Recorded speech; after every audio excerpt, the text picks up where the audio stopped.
شیعہ صحابہ کی عزت نہیں کرتے، بالکل بے شک یہ حق بات ہے، اس میں کوئی غلط بات نہیں ہے۔ اور اس خبیث نے جو کہا کہ حضرت عمار بن یاسر کو قتل کرنے والا کون تھا، خدا کی قسم پوری شیعت کو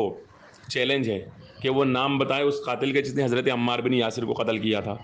اس نے کہا کہ حضرت ابو ذر غفاری رضی اللہ تعالیٰ عنہ کو کس نے قتل کیا تھا، حضرت ابو ذر غفاری رضی اللہ تعالیٰ عنہ کے قاتل کا یہ نام بتائے کہ کون تھا، کیونکہ حضرت ابو ذر غفاری رضی اللہ تعالیٰ عنہ کو قتل کیا ہی نہیں گیا۔ اس نے سیدہ عائشہ صدیقہ رضی اللہ تعالیٰ عنہ کے بارے میں جھوٹ بولا۔ سیدہ عائشہ صدیقہ رضی اللہ تعالیٰ عنہ کو کسی گڑھے میں نہیں پھینکا گیا، اور سیدہ عائشہ صدیقہ رضی اللہ تعالیٰ عنہ کی موت قدرتی موت ہوئی، جس طرح کہ عام طور پر اور لوگوں کی ہوتی ہے۔ اسی طرح اس نے ایک اور جھوٹ گڑھا، حضرت ابو بکر صدیق رضی اللہ تعالیٰ عنہ کے بیٹے کی بات کی اس نے۔ تو یہ ثابت کرے نا، ارے ہوائی فائرنگ تو کوئی بھی کر لیتا ہے،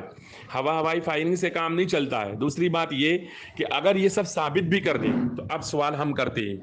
سوال یہ ہے کہ سیدنا عمار بن یاسر رضی اللہ تعالیٰ عنہ کا قاتل اگر وہی تھا جس کو تو قاتل سمجھتا ہے، تو حضرت امام حسن نے اس کی بیعت کیوں کری اور اس کو خلافت کیوں دی؟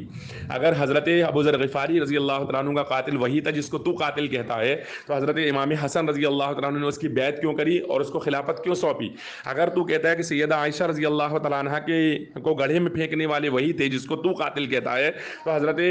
امام حسن اور امام حسین رضی اللہ تعالیٰ عنہ نے ان کی بیعت کیوں کری اور امام حسن نے ان کو خلافت کیوں دی؟ اور اگر تو یہ کہتا ہے کہ حضرت ابو بکر رضی اللہ تعالیٰ عنہ کے بیٹوں کو گدھے کی کھال میں کسی نے ڈالا تھا معاذ اللہ، تو اس کے بارے میں بھی بتا کہ پھر حضرت امام حسن رضی اللہ تعالیٰ عنہ یہ سب جانتے بوجھتے ہوئے ایسے شخص کو حکومت کیوں دے رہے ہیں، کیوں اس کو حکومت کا اہل سمجھتے ہیں اور اس کو حکومت دے کر اس کی حکومت میں رہتے ہیں؟ چلیے امام حسن کے بارے میں ہو سکتا ہے کوئی شیعہ بدماش خبیث مردود یہ کہتا ہوا نظر آئے کہ امام حسن رضی اللہ تعالیٰ عنہ معاذ اللہ ڈرپوک تھے اور اس وجہ سے انہوں نے حکومت دے دی تھی، تو امام حسین کے بارے میں تو نہیں کہہ سکتا۔ تو امام حسین رضی اللہ تعالیٰ عنہ 15 سے 20 سال خاموش کیوں رہے؟ ارے بھائی 5 سال تو حضرت امام حسن کے زمانے میں وہ خاموش رہے، اور 15 سال اس کے بعد میں امام حسین اس کے بعد بھی خاموش رہے، 20 سال حضرت امیر معاویہ